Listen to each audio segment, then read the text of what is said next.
আমার বড় ছেলে সদ্য ডাক্তারিতে চান্স পেয়েছে। কাউন্সেলিং শুরু হয়নি এখনও। যেদিন থেকে নিট পরীক্ষা দিয়েছে সেদিন থেকে পড়াশোনা বিশেষ করছে না। অবশ্য এর আগে 2 বছর প্রচুর পড়েছে। বাড়ির কাছের দুর্গাপূজা ছাড়া বাইরের কোনো পূজাই দেখতে বেরোয়নি। বাড়িতে আত্মীয়রা এলেও অসন্তুষ্ট হতো, কথা বিশেষ বলতো না।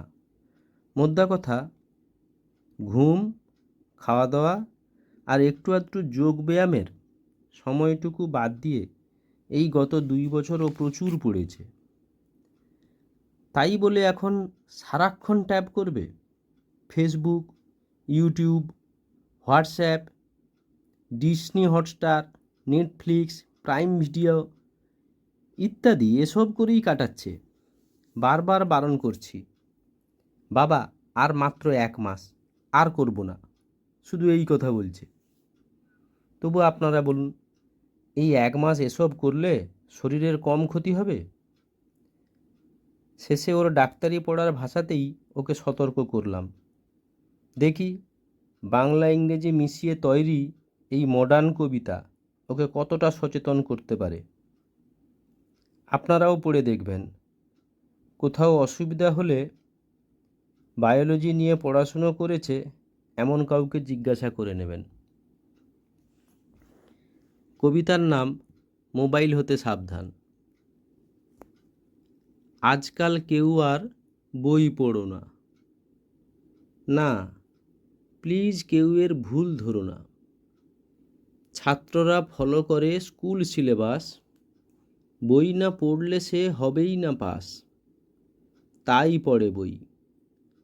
কিছু স্কুল শিক্ষক পড়ানোর জন্য পড়ে কিছু পুস্তক, আর কিছু টিউটর মনোবল হারিয়ে কোনো মতে বাঁচে কিছু ছাত্রকে পড়িয়ে। কেউ পড়ে এক্সাম কম্পিটিটিভ, এবিসিডি উত্তরের একটিতে টিক। এছাড়া অন্য কেউ বই পড়ো না, পড়ে যারা খুবই কম, সেটা ধরো না। বদলেছে দুনিয়া কালারিং ধাঁচে, ডিজিটাল মিডিয়ার প্রলোভনে বাঁচে। পোস্ট করে ভিডিও ইউটিউব খুলে, লাইক শেয়ার অ্যান্ড সাবস্ক্রাইব বলে। ডায়লগ রিল করে ফেসবুকে এসে, ফলো প্লিজ এই কথা বলে অবশেষে। ফেস টু বুক নাই, আছে ফেসবুক, নির্ঘুম চোখে সব চশমার লুক।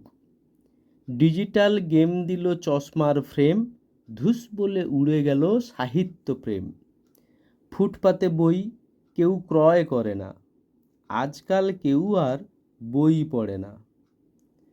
মোবাইলে মজা বেশি, তাই বেশি ইউজ। কর্নিয়া ড্রাই হয়ে ভিজিয়ান ফিউজ।